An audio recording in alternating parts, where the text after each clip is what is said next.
Hello and welcome to my profile. আমি আরেকটা blog নিয়ে চলে এসেছি তোমাদের কাছে। এটা কোন স্টেশন কেউ গেস করতে পারছো?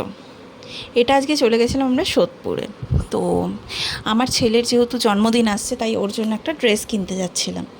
তো আমি বেসিক্যালি সব শপিংগুলো সোদপুর মার্কেট থেকেই বেশিরভাগ করি। তো ফার্স্টেই চলে গেছিলাম এই সুপার মার্কেটটায়, কিন্তু এখানে অনেকগুলো দোকানে আমি ঘুরে ঘুরে দেখছিলাম, কিন্তু আমার কোথাওই পছন্দ হয়নি। ফাইনালি আমি ওখান থেকে বেরিয়ে আগে মিয়ামরতে গিয়ে পেট পুজো করে নিলাম। তারপর আমি চলে গেছিলাম রেডিমেড সেন্টারে, যেটা জেকে রেডিমেড সেন্টার, সেখানে চলে গেছিলাম। তো সেখানে গিয়ে আমার মোটামুটি জামা পছন্দ হয়েছিল, ওখানে কালেকশনও খুব ভালো। তো ফাইনালি আমি কেনা হয়ে গেল, নিয়ে নিলাম। এবার ফটো সেশন করছিলাম। বাইরে প্রচণ্ড বৃষ্টি, মানে বৃষ্টির জন্য কোথাও বেরোতেও পারছি না, কিছুই করতে পারছি না। তো চলো টাটা আজকের মতন, আবার দেখা হবে অন্য একটা ভিডিওতে।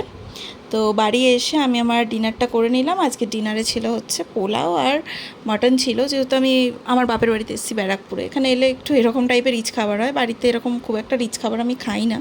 তো চলো গুড নাইট আজকের মতন, আবার একটা অন্য ভিডিওতে দেখা হবে।